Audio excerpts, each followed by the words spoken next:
Meus amados irmãos, dando continuidade à exposição da lei do nosso Deus, dos 10 mandamentos.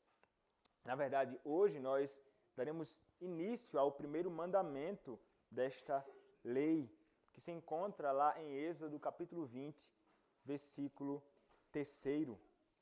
Êxodo capítulo 20, versículo 3.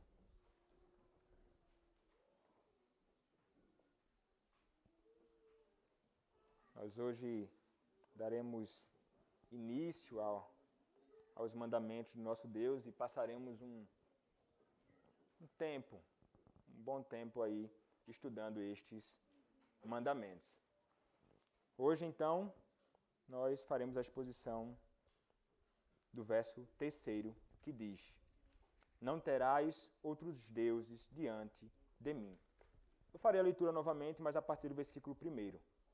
Então falou Deus todas estas palavras: Eu sou o Senhor, teu Deus, que te tirei da terra do Egito, da casa da servidão.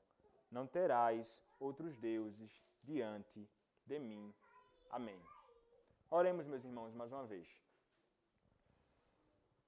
Senhor, chegamos ao momento, ó Pai, em que Tua Bíblia, a Tua palavra é aberta, e a ocasião, ó Pai, em que o Teu povo poderá ouvir a exposição da Tua palavra, da Tua lei. Senhor, apesar de toda a minha pequenez, apesar, ó Pai, apesar de toda a minha inadequação, apesar, ó Deus, das minhas limitações, Pai, capacita-me, Senhor, a fim de que eu pregue a Tua palavra. Eu pregue, ó Deus, a Tua palavra a partir da Tua lei, o Teu evangelho a partir da Tua lei. Usa-me, Senhor, nesta manhã. Ó Deus, que aqueles que aqui estão, ao ouvir a exposição da Tua palavra, possam recebê-la, ó Pai, não como palavra de homens, mas como a Tua própria palavra. Pois a pregação fiel, ó Deus, da Tua palavra é como se estivéssemos ouvindo o Senhor mesmo falar. Dá-nos temor, Senhor. Dá-nos um coração disposto a ouvir. Dá-nos um coração inclinado a nos submetermos à Tua vontade.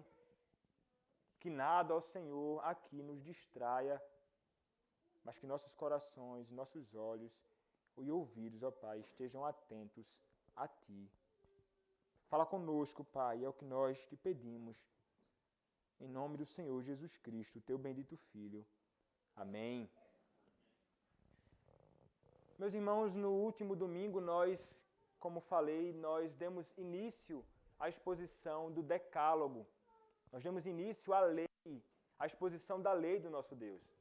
Mas antes, na verdade, de entrarmos na exposição de cada um dos mandamentos, nós consideramos o prefácio da lei do nosso Senhor. E consideramos o prefácio da lei do nosso Deus porque nós entendemos que o prefácio da lei de Deus é muito importante. Nós não podemos jamais desconsiderar o prefácio da lei do nosso Deus porque nele nós encontramos o fundamento, o alicerce para que nós possamos obedecer cada um dos seus imperativos que serão expostos a partir de hoje. E o Senhor vai se apresentar como aquele que é o legislador. Ele vai dizer, Moisés vai dizer, falou Deus todas estas palavras. Então ele vai dizer, o próprio Senhor, Yahvé, eu sou o Senhor teu Deus, que te tirei da terra do Egito, da casa da servidão. Então ele vai dizer, porque eu sou o Senhor soberano, vocês devem obedecer à minha vontade, vocês devem obedecer à minha lei. Porque eu sou o Deus de vocês, o Deus pactual, vocês devem obedecer aos meus mandamentos.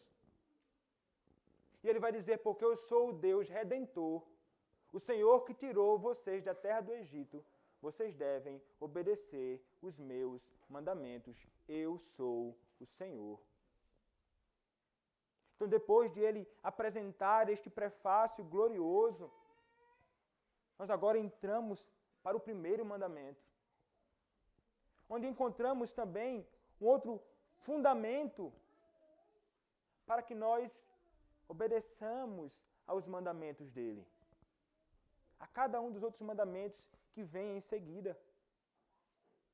E, meus irmãos, há muita riqueza neste texto, há muitas coisas para tratarmos. Por esta razão, eu vou dividir este primeiro mandamento em 2 sermões. Hoje nós ouviremos o que é exigido de nós no primeiro mandamento. No próximo domingo, nós voltaremos ao primeiro mandamento e observaremos o que é proibido, o que o Senhor reprova de nós neste mandamento.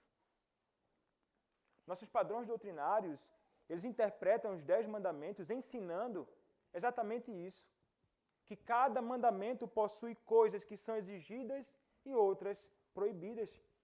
É exatamente a estrutura dos nossos catecismos que eu me utilizarei aqui para expor estes mandamentos.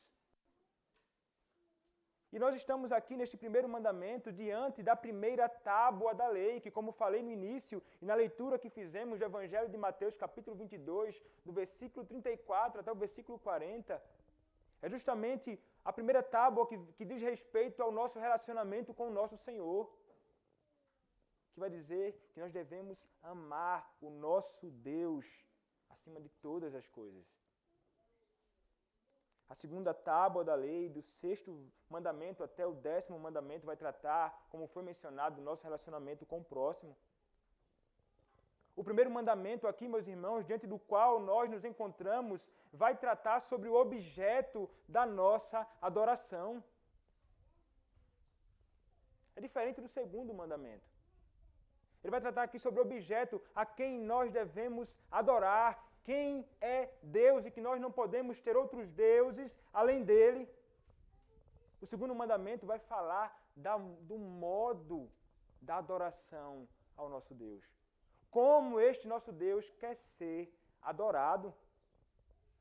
O terceiro mandamento vai tratar sobre este Deus a que nós devemos temer e nós não podemos falar de modo algum sobre o seu nome, os seus atributos, as suas obras, de modo leviano, brincando com isso, porque Ele é o nosso Deus. E o quarto mandamento vai tratar sobre o dia que este Deus deve ser adorado.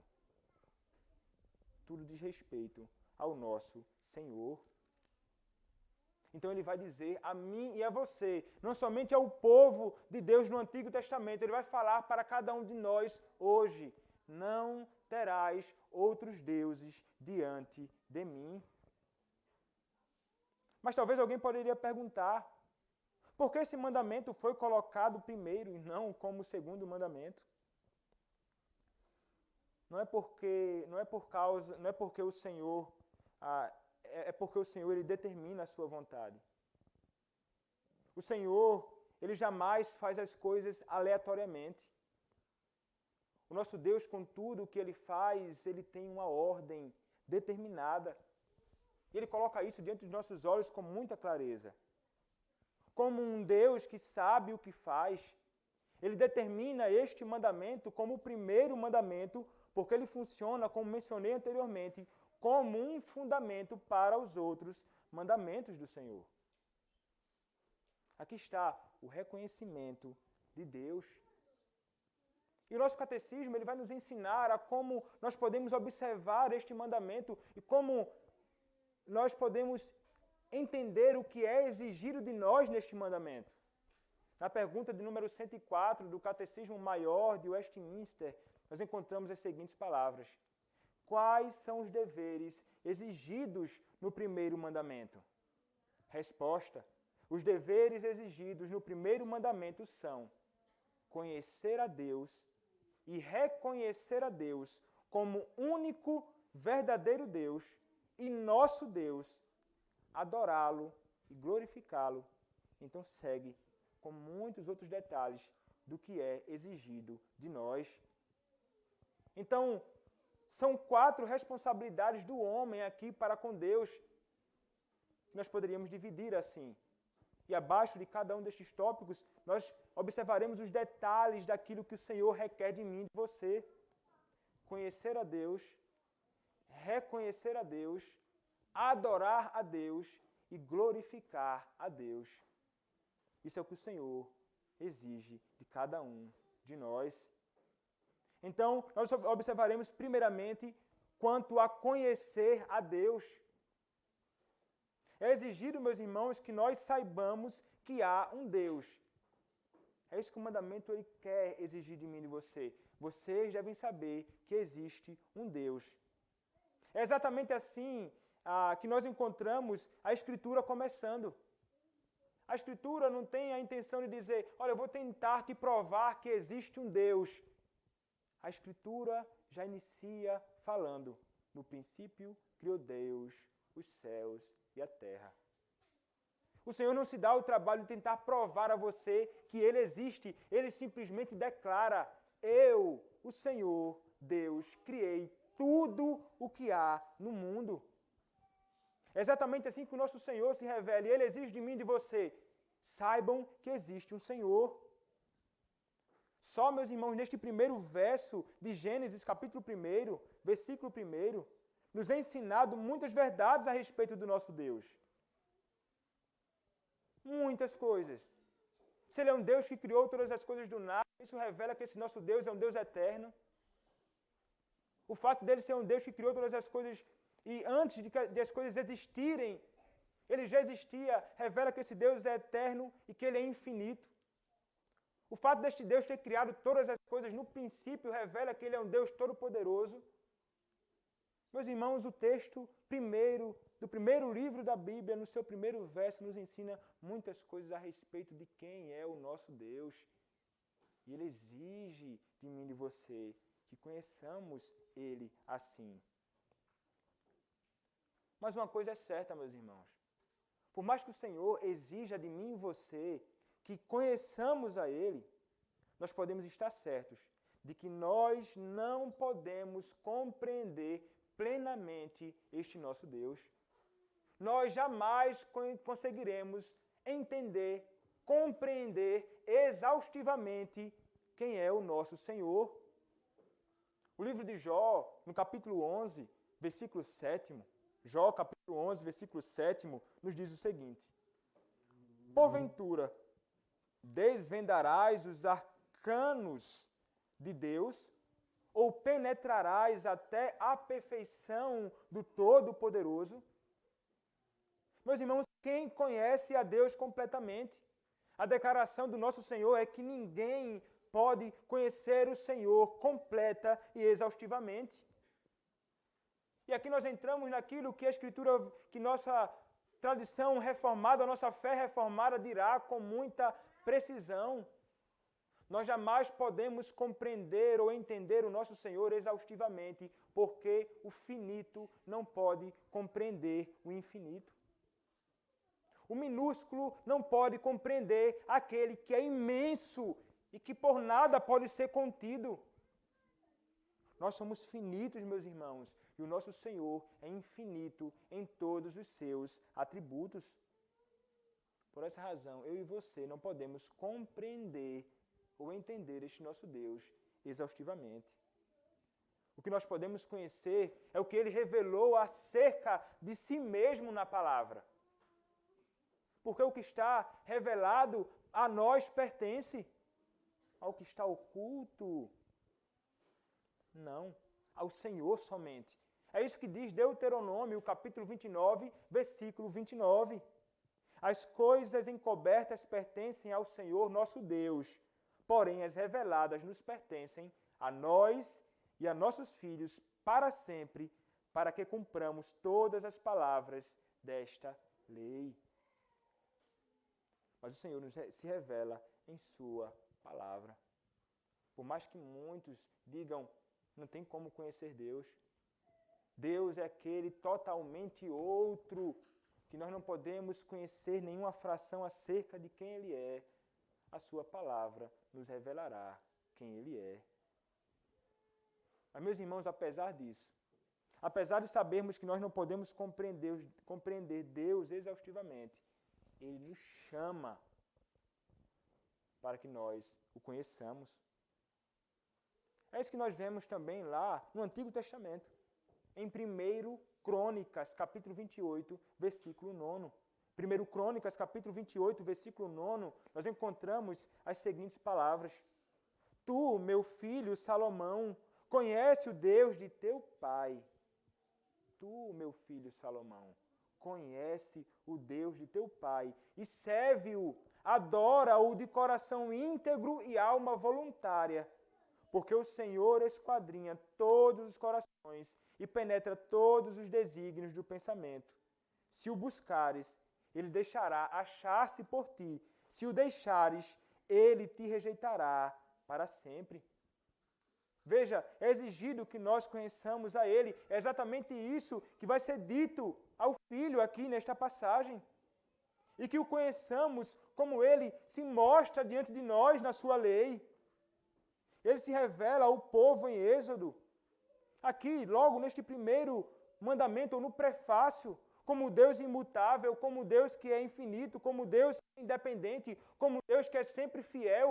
Essa é a revelação dele com o seu nome Yahvé. Ele diz, me conheçam, saibam quem eu sou. E também é revelado na Escritura, não somente como este Deus, Deus o Pai, o Senhor, mas nós encontramos que a Escritura vai revelar que este único Deus é um Deus que subsiste em três pessoas distintas. Não é somente Deus o Pai, mas Deus o Filho e Deus o Espírito Santo. O nosso catecismo vai perguntar quantas pessoas há na divindade. Resposta, há três pessoas na divindade, o Pai, o Filho e o Espírito Santo. E estas três são Deus, da mesma substância, iguais em poder e glória. É exatamente este Deus trino que eu e você somos chamados a conhecer. Porque Ele é o nosso Senhor. E é isso que é revelado em Sua palavra. Nós devemos ansiar, nós devemos desejar ardentemente pelo conhecimento deste nosso Senhor. E, meus irmãos, quanto mais conhecermos a respeito desse nosso Deus, mais nós saberemos como adorá-lo. Por essa razão também o primeiro mandamento ele está lá. Conheçam a Deus e conhecendo quem Deus é, vocês poderão adorá-lo devidamente. Então vem o segundo mandamento, me adorem como eu quero. Não tomem o meu nome em vão. Guardem o meu santo dia para minha adoração, porque vocês me conhecem. Meus irmãos, para que nós possamos adorar devidamente, nós devemos conhecer quem é o nosso Senhor. A ignorância a respeito de quem Ele é nunca é positiva. Muitas pessoas parecem que querem viver na ignorância e pensam, não, eu não devo buscar conhecer mais o meu Senhor, Ele é incompreensível, não, eu não vou estudar teologia, não, eu não vou ler sobre o meu Deus, não, eu não... Muitas pessoas tentam como se existisse algum benefício nisso. Não existe benefício na ignorância. Não existe benefício algum em não sabermos quem é o Deus que nós temos adorado. Meus irmãos, nós não podemos cair neste engano que muitos têm caído. A ignorância, meus irmãos, nunca é positiva. Ela é destrutiva. Ele nos chama aqui a conhecermos não um Deus, mas um único e verdadeiro Deus. E, meus irmãos, a vida consiste nisso, não é mesmo? É exatamente isso que vai revelar João, capítulo 17, versículo 3. João, capítulo 17, versículo 3 diz assim: e a vida eterna é esta, que te conheçam a ti, o único Deus verdadeiro, e a Jesus Cristo, a quem enviaste. No que consiste a vida eterna? Em conhecer a Deus e conhecer a Cristo, que foi quem Ele enviou. Meus irmãos, não conhecer a Deus e não conhecer a Cristo implica em condenação. Não conhecer a Deus e não conhecer a Cristo, como Ele é revelado na sua palavra, implica em juízo. Mas conhecer ao nosso Senhor, meus irmãos, isso vai nos conduzir à vida eterna. Isso nos conduzirá a uma compreensão precisa no que Ele se revela em Sua palavra e nos conduzirá a um deleite maior nele, nas Suas coisas. É nisso que a vida consiste. Mas como conhecer esse Deus? Através de que meios nós podemos conhecer este nosso Senhor? Um primeiro meio que nós podemos nos utilizar para conhecer quem é o nosso Deus é a Sua própria palavra. É lá que Ele se revela, meu irmão. Nós sabemos que o mundo e as coisas criadas revelam que existe um Deus. Sim, e nós olhamos para as obras da criação e entendemos, nossa, como este Deus é glorioso, nossa, como este Deus é poderoso, nossa, como este Deus é imenso e belo e sábio. Mas, meus irmãos, o meio principal para que eu e você conheçamos quem é o nosso Deus é através da leitura da palavra. Você realmente deseja conhecer o seu Deus? Você tem lido a sua palavra? Meu irmão, se você abre a boca para dizer que deseja conhecer a Deus, mas não lê a sua palavra, você está mentindo. E você está se confundindo. Você está abrindo a boca para dizer uma coisa, mas na prática você está fazendo justamente outra coisa. Você está agindo como hipócrita. Você está negligenciando o meio que Ele nos deu para que conheçamos quem Ele é. Então, se você é um crente sincero, que ama o seu Deus e que quer conhecê-lo cada dia mais, leia a Escritura do nosso Deus diariamente. Mas não somente exigir de nós uma leitura da palavra. O nosso Senhor também tem muito a nos ensinar quando lemos a palavra e nela meditamos. Na meditação que nós vamos digerir tudo aquilo que nós lemos. E nós poderemos ali, através de uma sincera reflexão, de pensar a respeito do que foi dito, entendermos um pouco mais de quem é o nosso Senhor. A meditação é um meio fundamental para isto. Não é somente uma leitura, mas parar num texto, num verso, numa perícope, numa sessão e considerar o que está sendo dito a respeito do meu Deus ali. Porque não há nada na Escritura, do Antigo ao Novo Testamento, que você medite, que não fale algo a respeito de quem o nosso Deus é. Uma sincera, dedicada, diligente meditação vai te ensinar muito a respeito de quem o Senhor é. Mas não somente isso, meus irmãos. Exigido também de nós um estudo diligente. Estudar diligentemente. Não pense que isso é um dever do pastor somente. É o pastor quem deve pegar a Bíblia, estudar o texto, pegar uma teologia sistemática, abrir e estudar, pegar uma teologia bíblica, abrir e estudar, pegar os padrões doutrinários. Meus irmãos, é um papel, sim, um dever do pastor estudar estas coisas para conhecer mais a respeito do Deus que anunciamos. Mas é um dever seu como membro do corpo de Cristo também estudar diligentemente. Estudar teologia. Estudar as Escrituras sagradas para dela e através dela, com diligência, extrair o máximo de conhecimento que você puder a respeito do seu Senhor. Nós estudamos tantas coisas neste mundo, diligentemente, até bobagens, coisas que não trazem proveito algum para a nossa alma, e nós muitas vezes nos debruçamos horas e horas para entender adequadamente aquelas coisas ali. Por que razão nós não conseguimos estudar diligentemente acerca do Deus que nós adoramos?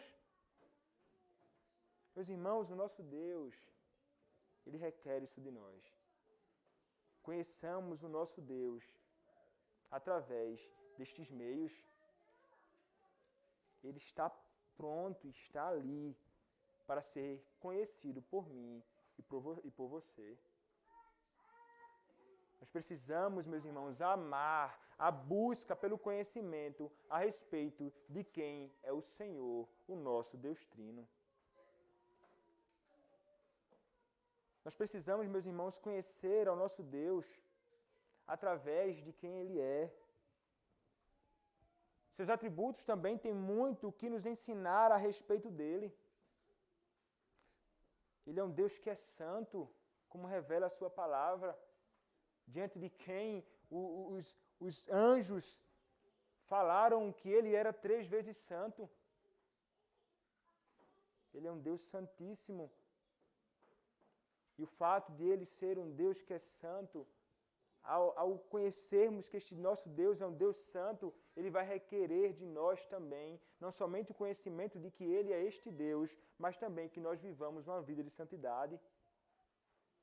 O conhecimento de que este Deus é um Deus que é onisciente. Vai exigir e revelará que ele sabe os nossos pensamentos no mais íntimo do nosso coração. Vejam como é proveitoso o conhecimento de quem o nosso Deus é. Quanto à santidade, se ele vai dizer, sede santos como eu sou santo, em Levítico. E Pedro vai dizer, sede santos como o nosso Deus é santo. Conhecendo isso, nós devemos andar em santidade, sabendo que o nosso Deus é um Deus onisciente. Nós devemos estar conscientes de que Ele sabe, meu irmão, o pecado do seu coração.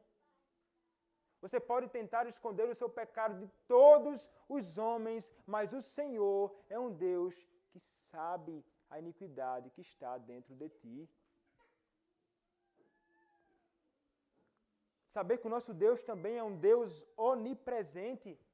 Ou seja, não é somente um Deus onisciente que conhece todas as coisas, é um Deus onipresente, que é um Deus que está em todo lugar.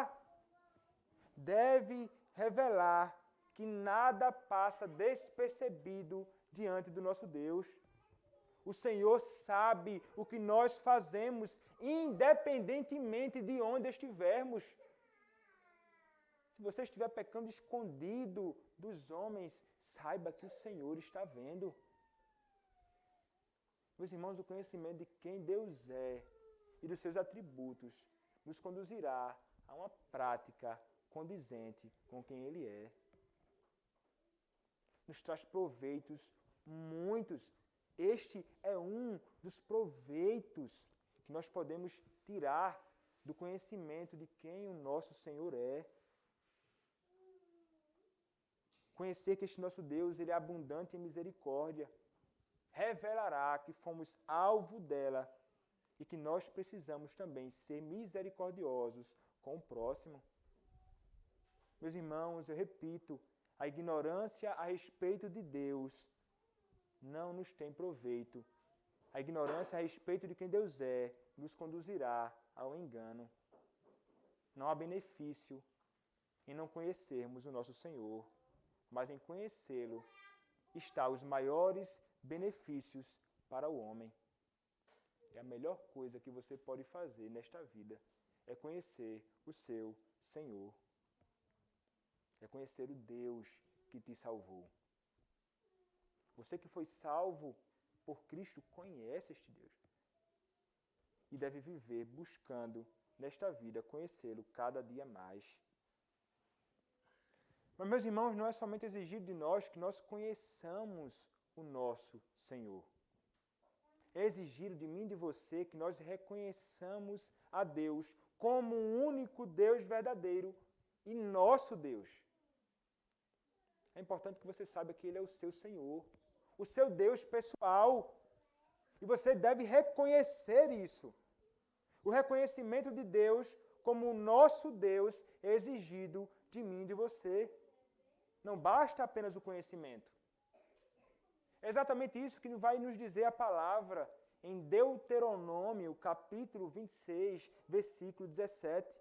Deuteronômio, capítulo 26, versículo 17, diz assim: Hoje fizeste o Senhor declarar que te será por Deus, e que andarás nos seus caminhos, e guardarás os seus estatutos, e os seus mandamentos, e os seus juízos, e darás ouvidos à sua voz. Hoje fizeste o Senhor declarar que te será por Deus. Meus irmãos, o conhecimento de Deus é justamente o conhecimento de quem Deus é que fará com que o homem possa entrar em relação pactual com o seu Senhor. É exatamente isso que acontece aqui nesse texto. O conhecimento de quem Deus é, o reconhecimento dele ser o meu Deus pessoal. Ele passará a ser reconhecido não como um Deus distante, mas sim como o meu Deus. É exatamente isso também que nos ensinará o Salmo de número 16, versículo 2. Diga ao Senhor, tu és o meu Senhor, outro bem não possuo, senão a ti somente. Ele diz, meu Senhor. E Isaías capítulo 44, versículo 5, dirá, eu sou do Senhor. Outro se chamará do nome de Jacó. O outro ainda escreverá na própria mão, eu sou do Senhor. E por sobrenome tomará o nome de Israel. O meu Deus, o Deus que é temido, mas é o meu Senhor. Linguagem pactual aqui, meus irmãos. Eu sou o teu Deus, tu és o meu povo. É isso que é exigido de mim e de você, reconhecermos o Senhor Yahvé como o nosso Senhor. Não como um Deus distante, indiferente, como Deus que muitos falam, mas que eu não conheço nem reconheço, mas como o meu Deus pessoal. O contrário disso é iniquidade. O contrário disso não traz benefício algum para mim e para você. Josué capítulo 24, versículo 15 e versículo de número 22. Josué capítulo 24, versículo 15 e 22 nos diz o seguinte: o dever de escolher a Deus como nosso Deus. Porém, se vos parece mal servir ao Senhor, escolhei hoje a quem se vais. Se aos deuses a quem serviram vossos pais que estavam da além do Eufrates, ou ao Deus dos amorreus em cuja terra habitais. Ele vai dizer, eu e minha casa serviremos ao Senhor. Josué, no versículo 22 ainda disse, Josué disse ao povo, sois testemunhas contra vós mesmos de que escolhestes o Senhor para o servir, e disseram, nós o somos. Ele é o nosso Deus. Nós estamos aqui para servi-lo. Eu e minha casa serviremos a este Senhor, que é o meu Deus. É exigido que entendamos que Ele é o nosso Deus e que Ele é o verdadeiro e exclusivo Deus. Ele é único, o único Deus vivo e verdadeiro. Isso diferenciava, meus irmãos, Israel de todas as outras nações. As outras nações eram nações idólatras e adoravam falsos deuses. Mas aqui, na lei do nosso Deus, não há espaço para outros deuses. Por mais que Israel muitas vezes tenha se envolvido na idolatria, por mais que o povo do Senhor tenha se envolvido com a adoração a falsos deuses, por mais que no coração de muitos deles tenha tido a inclinação de falar Deus e outro Deus, o Senhor Yahvé e a adoração a outro Deus, o que é exigido aqui no mandamento é que nós não devemos tratar a Deus e um outro Deus, mas trata-se de Deus ou um outro Deus. O Senhor não quer dividir a sua glória com ninguém. Ele requer adoração exclusiva a Ele mesmo. Ou adoramos um único e verdadeiro Deus, ou nós não o adoramos. Na aliança renovada em Siquém, identificamos isso. O texto que acabamos de ler também, mas no versículo 14, em Josué, capítulo 24, versículo 14. Agora, pois, temei ao Senhor e servi-o com integridade e com fidelidade. Deitai fora os deuses aos quais serviram vossos pais, da além do Eufrates e no Egito, e servi ao Senhor.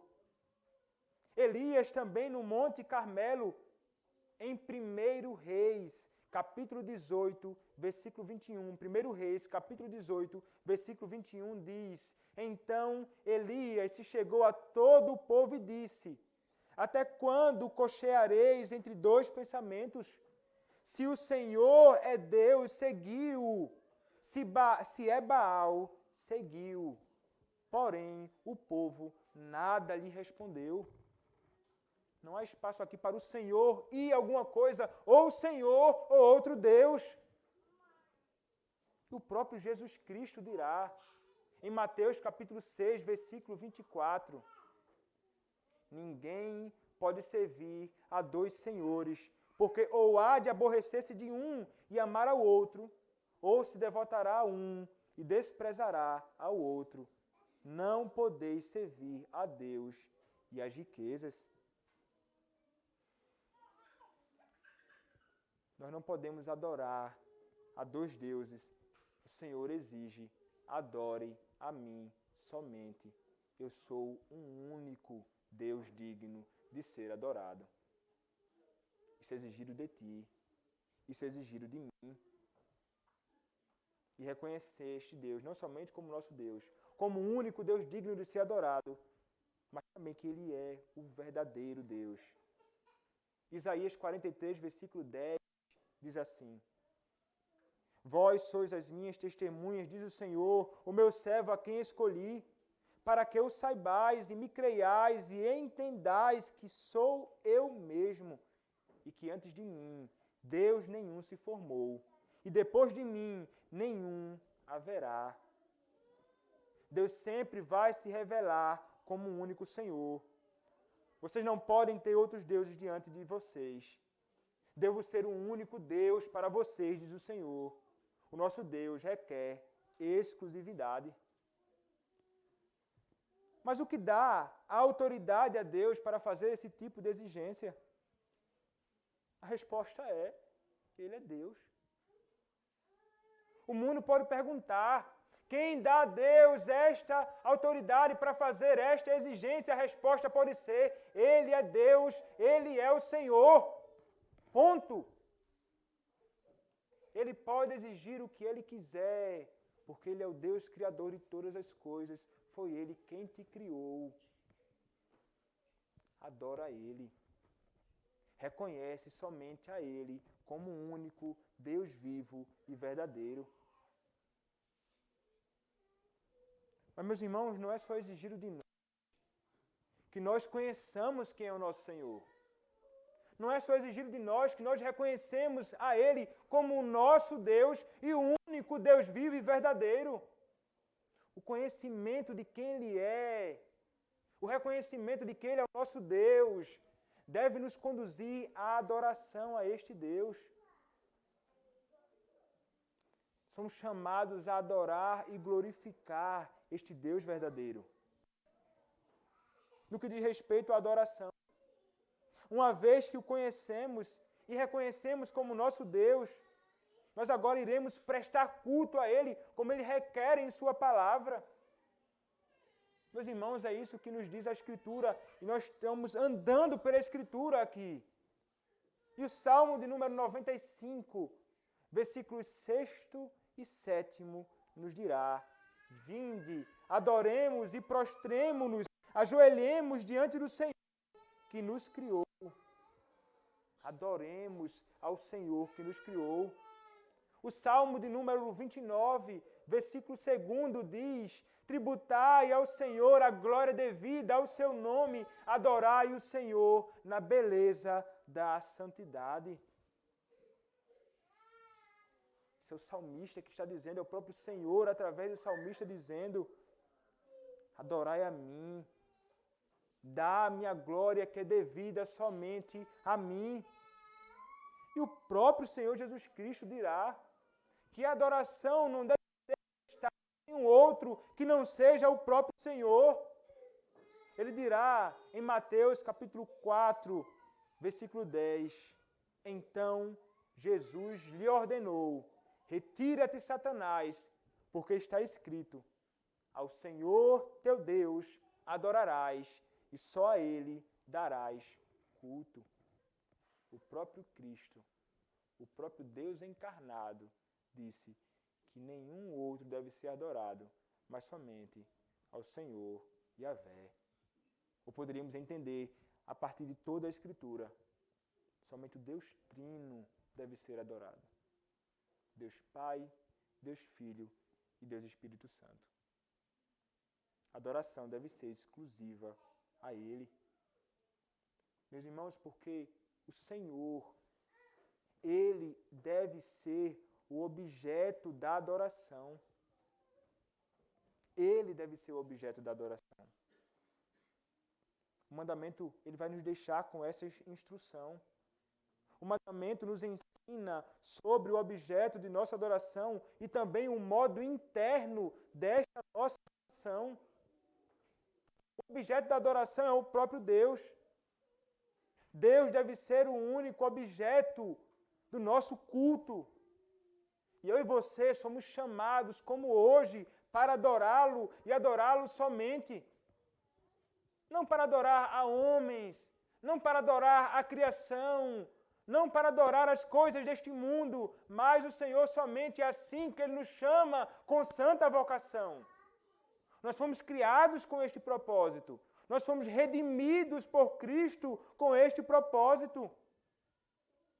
Nós devemos fazer aquilo que fomos chamados para fazer, não o contrário. O mundo faz o contrário. Adoram a personalidade, adoram a si mesmos, adoram o futebol, adoram a política, adoram tantas coisas. Mas, quanto a você, meu irmão, não deve ser assim. O Senhor requer que você o adore somente. Deus deve ser o objeto dos nossos mais sinceros cultos, da nossa mais sincera adoração. Deus deve ser o nosso maior deleite neste mundo. Ser o maior deleite para nós, especialmente no culto público a Ele. Exatamente isso que nós estamos fazendo aqui. Nós atendemos a santa vocação do nosso Deus. Porque nós conhecemos quem é o nosso Deus. Nós reconhecemos Ele como nosso Deus. E aqui estamos para adorá-lo.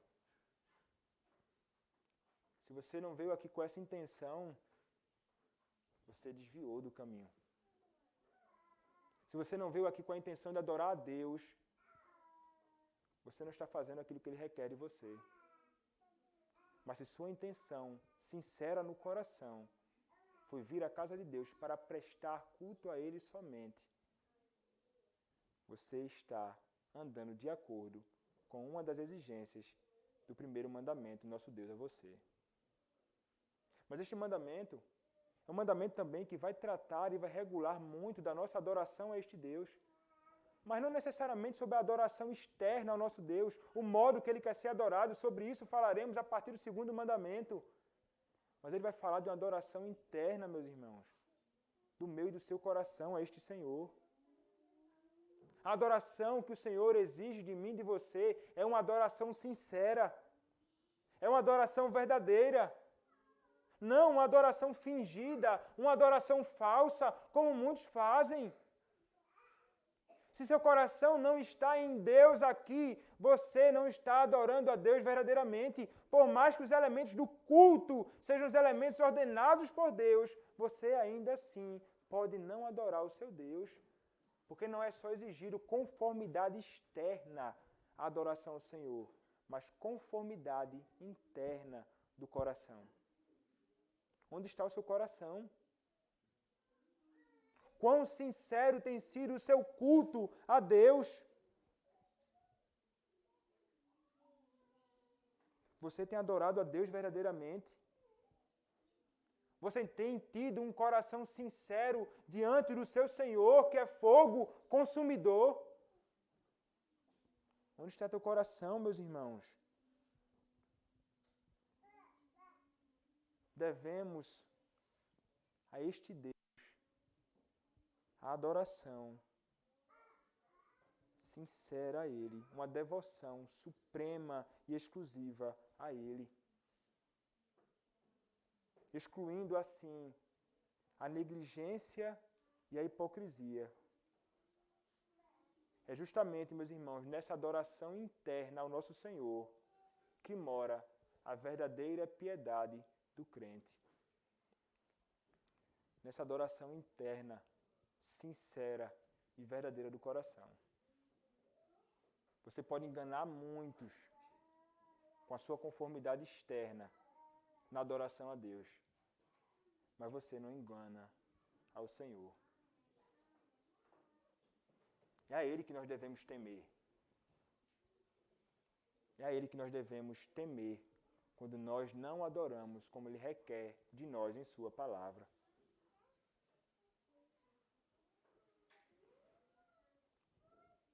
O Senhor também, meus irmãos, além de exigir de nós que conheçamos, que reconheçamos como nosso Deus e único Deus verdadeiro, que o adoremos, Ele requer de nós também toda glória. Toda glória em todos os aspectos de nossa vida. E o nosso Deus pode ser glorificado, como vai nos ensinar o catecismo, quando nós confiamos neste nosso Deus. Ele exige de mim e de você, o Senhor Yahvé, confiança. Isaías capítulo 26, versículo 4 dirá: confiai no Senhor perpetuamente, porque o Senhor Deus é uma rocha eterna. O Senhor exige que nós esperemos dele todo o bem e o socorro. É isso que nos dirá o Salmo de número 130, versículo 7. Espere Israel no Senhor, pois no Senhor há misericórdia, nele copiosa redenção. É dele que nós devemos esperar a redenção, é dele que nós devemos esperar o perdão, é nele que nós podemos esperar. Ele exige isso de mim e de você. O Senhor exige de mim e de você que nos deleitemos nele, que tenhamos prazer nele, que tenhamos satisfação nele, que tenhamos alegria nele. Isso é exigido de ti, irmão. O Senhor exige de nós todos os pensamentos mais puros e sinceros. Todos os pensamentos mais elevados a respeito de quem Ele é. Mas em que nós temos pensado? O que tem ocupado a nossa mente e os nossos pensamentos? O Senhor exige de mim e de ti que meditemos nele, na sua obra, na sua palavra, em quem Ele é. O Salmo de número 63, versículo 6, nos dirá: no meu leito, quando de ti me recordo e em ti medito durante a vigília da noite. Assim como o salmista meditava ao se recordar do seu Deus, nós devemos meditar no nosso Senhor, meditar nos seus atributos, sua obra gloriosa da redenção, no meu e no teu favor. Meditar neste Deus que é infinito. Meditar na eternidade deste Deus e na minha pequenez. Meditar na infinitude deste Deus e na minha finitude. Meditar na santidade deste Deus e na minha iniquidade. Meditar neste nosso Senhor. Ele requer isso de mim, Ele requer isso de ti. Ele requer também de você e de mim, meus irmãos, que nós possamos nos encher de grande tristeza quando nós pecamos contra o nosso Senhor. Nosso coração deveria ficar profundamente abatido quando quebramos a sua lei. Nosso coração deve ficar profundamente triste, a nossa alma deve se entristecer profundamente. Como tantas vezes diz o salmista, na sua palavra, a alma dele fica profundamente triste quando ele transgride a lei do seu Senhor. Nossa alma deveria ficar profundamente triste também quando os homens não guardam a lei do Senhor, quando andam segundo a sua própria vontade, segundo o próprio desejo dos seus corações. O salmista, no Salmo 119, onde é elevado o amor pela lei de Deus, no versículo de número 136, ele dirá: torrentes de água nascem nos meus olhos, dos meus olhos, porque os homens não guardam a tua lei. O Senhor exige de mim e de ti que nós o apreciemos altamente, que o tenhamos em alta conta. Não abaixo dos homens que nós prestigiamos e temos em alta conta aqui neste mundo, mas o Senhor sobre tudo e sobre todos. O Senhor, meus irmãos, exige de ti honra a Ele e honra a Ele somente. Em todas as nossas ações, fazer tudo para a honra deste Deus. É assim que você tem caminhado? É a sua vida tem revelado que você tem vivido uma vida para a honra do seu Deus? Você tem caminhado como este Deus requer? Você tem feito aquilo que Ele exige em sua palavra? Você tem trabalhado para a honra deste Deus? Você tem estudado para a honra deste Deus? Se você não tem caminhado assim, meu irmão, você não está fazendo aquilo que o nosso Senhor exige de ti. E Ele não se agrada disso.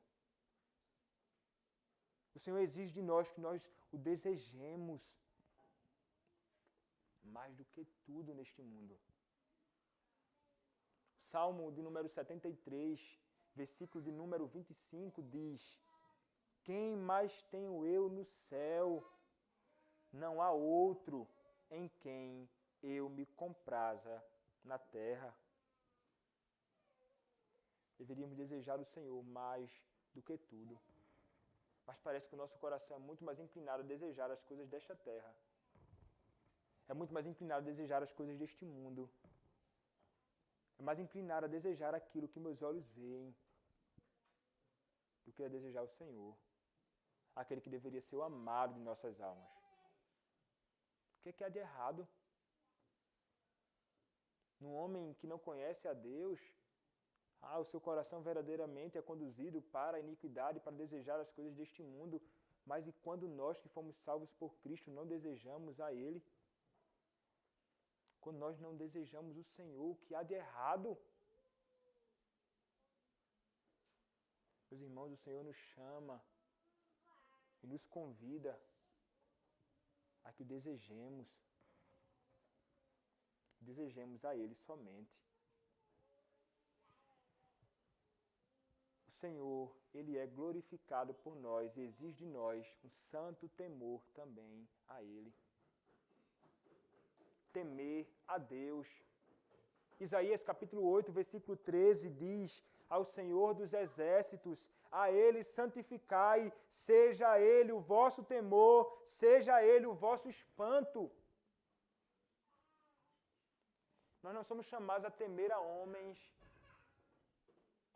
Nós não somos chamados a temer aqueles que nos rodeiam. Eles não são o Senhor. Muitas vezes nós revelamos um temor pecaminoso pelos homens e revelamos que não tememos ao Senhor, mas o Senhor diz: temam a mim, é isso que eu exijo de ti. E uma vida vivida no temor do Senhor é agradável a Ele. Bem-aventurado aquele que teme ao Senhor e anda nos seus caminhos.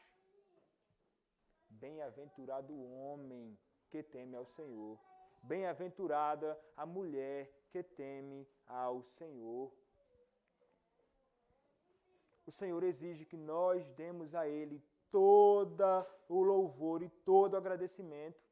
O Senhor exige de mim e de você que nós sejamos zelosos, sobretudo zelosos com a glória do Seu nome. sobretudo zelosos com as suas coisas, sobretudo zelosos com o seu culto. Culto ao Senhor, nós devemos ser zelosos e muito zelosos. Nós não estamos adorando aqui a qualquer Deus. Nós não estamos aqui adorando os falsos deuses que nós criamos nos nossos próprios corações. Nós estamos adorando um Senhor que é santo e que jamais quer ser adorado de uma forma que seja diferente daquela que Ele ordenou na sua própria palavra.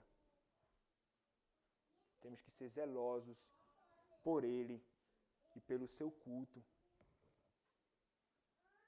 O Senhor exige de nós, meus irmãos, obediência. É isso que vai estar lá em Jeremias 7, versículo 23. Mas isto lhes ordenei, dizendo: dai ouvidos à minha voz, e eu serei o vosso Deus, e vós sereis o meu povo. Andai em todo o caminho que eu vos ordeno, para que vos vá bem. O Senhor exige também submissão. Tiago 4, versículo 7 diz: sujeitai-vos, portanto, a Deus, mas resisti ao diabo, e ele fugirá de vós. Meus irmãos, nós devemos agradar o nosso Senhor em tudo. Isso é o que é exigido de ti. Nós somos chamados a andar em humildade diante do nosso Deus. Somos chamados a andar em humildade com o nosso Senhor. Meus irmãos, isso é o que o Senhor exige de ti, eu repito. Nosso relacionamento com Ele deve ser prioridade. Não podemos tratar a Deus como um segundo lugar em nossas vidas. Ele deve ter sempre o primeiro lugar. Devemos dar prioridade a Ele antes de qualquer coisa neste mundo. Ele deve ser glorificado em nós quando Ele é o primeiro lugar. Nós devemos pensar e glorificar a Deus nos nossos pensamentos, tendo em primeiro lugar. Glorificar ao nosso Senhor nas nossas palavras. Glorificar ao nosso Senhor em nossas ações. Glorificar ao Deus verdadeiro é um dever de todos os homens, especialmente nosso, especialmente teu.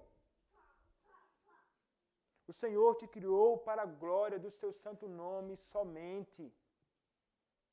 E nos chamou para fazermos tudo isso exclusivamente diante dele.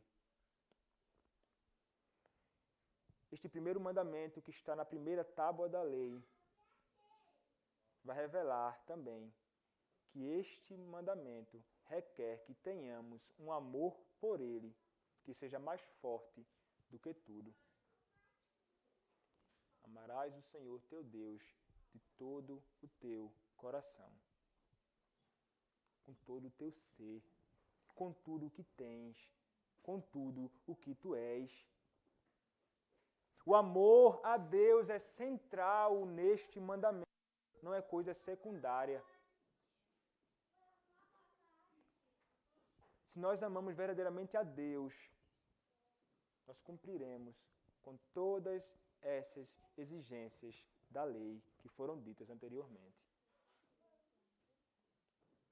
No Shema, em Deuteronômio, capítulo 6, versículo 4 a 5, encontramos as seguintes palavras: ouve, Israel, o Senhor nosso Deus é o único Senhor. Amarás, pois, o Senhor teu Deus de todo o teu coração, de toda a tua alma e de toda a tua força. Ame o seu Deus, fazendo a sua vontade, cumprindo aquilo que Ele exige de ti. Mas uma coisa nós entendemos e concluímos quando nós observamos para todas essas exigências do nosso Senhor. Nós concluímos prontamente: eu não sou capaz de cumprir devidamente o que o Senhor exige de mim. Não há nada em mim que faça com que eu consiga cumprir perfeitamente toda a lei de Deus. A lei do nosso Deus exige de mim e de ti perfeição. A lei do Senhor exige de mim e de ti cumprimento irrestrito, preciso de toda a sua vontade. E, meus irmãos, a compreensão de que este nosso Deus exige tudo isso de nós e a plena compreensão de que eu jamais conseguirei cumprir devidamente estas coisas deve me conduzir não ao desespero, não à loucura, não a fugir de Deus, mas a compreensão de que eu não consigo cumprir perfeitamente o que Ele exige de mim deve voltar os meus olhos para Cristo. A perfeição da lei e do que exigir de nós vai apontar dentro dos nossos olhos que nós precisamos de um Redentor. Que nós precisamos de alguém que pode cumprir perfeitamente as exigências da lei. Foi exatamente este Cristo que me salvou. Foi exatamente este mesmo Cristo que te salvou. Foi exatamente Ele quem morreu naquela cruz maldita no meu e no seu lugar, tornando-se maldição por nós, cumprindo todas as exigências da lei, no teu lugar, crente, no meu lugar. E Ele sofreu a ira do Senhor sobre si, que deveria cair sobre mim e sobre ti, para que nós não experimentássemos a condenação eterna. Ele experimentou toda a angústia que experimentaríamos no inferno, na cruz, quando toda a ira de Deus caiu sobre Ele. O nosso Senhor Jesus Cristo, Ele é o cumpridor da lei. Se você não conhece a Cristo, você está sob o juízo da lei. Se você não se rendeu a Cristo, a ira de Deus cairá sobre ti. Se você pensa que com as suas próprias mãos, com a observância de uma vida organizada, de uma vida boa, de ser uma pessoa legal, de não fazer o mal com o próximo, isso faz com que você seja aceitável diante de Deus, esteja certo disso, sobre você cairá condenação. Só há um lugar onde nós podemos nos abrigar dos trovões, dos relâmpagos, dos raios da ira de Deus. É em Cristo. É em Cristo que eu e você, que fomos redimidos, podemos encontrar abrigo. Porque esta lei que me devolveu para Cristo, me fez olhar para Cristo como meu Redentor, o próprio Cristo me devolve para esta lei, para que agora eu possa cumpri-la nele e viver segundo esta lei como a regra de vida. Aqueles que não creem em Cristo e não conhecem a Cristo hoje, a palavra do nosso Deus é: arrependa-se e creia no Senhor Jesus Cristo. E você, crente, viva segundo as regras estabelecidas pelo nosso Deus. Essas são regras de vida. São boas, santas e justas, entregues pelas mãos de Cristo a nós, para que, unido a Ele, vivamos em conformidade com a sua palavra. Isso será um bem para a nossa alma. Isso será bom para aqueles que estão ao nosso redor. E isso vai redundar na glória do nosso Senhor. Que o Senhor, nosso Deus, pois, nos habilite a vivermos segundo a sua lei. Amém. Oremos, meus irmãos, mais uma vez.